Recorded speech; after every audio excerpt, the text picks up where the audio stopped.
পরিবারকে রাজি করানোর পর তার ছেড়ে যাওয়াটা খুব সুন্দর ছিল। তুমি বিশ্বাস করো, তুমি যেদিন আমারে কইছিলা যে আপনার ফ্যামিলিকে রাজি করান, ওইদিনকে আমি বাসায় এসে আমার মা আমার সামনে কাঁদছিল যে তোমার ওই মেয়ে বিয়ে করতে হইব না। তারপরও আমি তোমার লেগে কাঁদছিলাম যে মা আমার ওই মেয়েটাই লাগবে। আমি তোমার ঠিক এতটাই ভালোবাসতাম। আমি আমার ফ্যামিলিরও এক সময় প্রেশার দিতে দিতে তারপর আমি রাজি করাইছিলাম যে মা আমি ওই মেয়েরই বিয়ে করবো, ওই মেয়েরই ভালোবাসি। কিন্তু তুমি ব্যাপারটা বুঝো নাই, তুমি জিনিসটা খুব সহজভাবে নিছো। মানে এই পরিস্থিতির শিকার যে ব্যক্তি না হয়েছে কোনোদিনই বুঝবো না যে নিজের বাবা মা যারা জন্ম দিচ্ছে হ্যাগো সামনে কান্নাকাটি করে একটা মেয়ের লিগে, হ্যাগো কাছে যে কতটা কষ্টের, মানে যে পরিস্থিতির শিকার না হয়েছে কোনোদিনই বুঝবো না। এই পরিস্থিতির শিকারটা আমি করছিলাম। তারপরে হয়তো মানে তখন আমি ব্যাপারটা বুঝি নাই, তখন আমি তোমার খুব ভালোবাসতাম।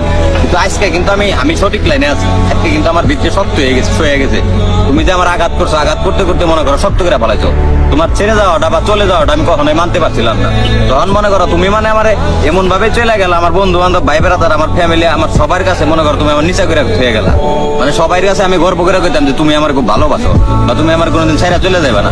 কিন্তু আজকে কিন্তু মনে করো যে আমি সবার কাছে নিচে। মনে করো আমার মাও আমার একদিন প্রশ্ন করেছিল, কিরে যার লিগে মনে কর যে তুই আমার সামনে কানলি যে ওই মেয়ে তোরে ভালোবাসে, ওই মেয়েরই তোর লাগবো, ওই মেয়ে তো তোর ছাইরা চলে গেল। এই কথার উত্তর আমি আজ পর্যন্ত দিতে পারি নাই। সব মিলে মনে করো এখন আমি টোটালি মানে চেষ্টা করি যে আমার বাপ মায়ের ভালো রাখুন বা বাপ মার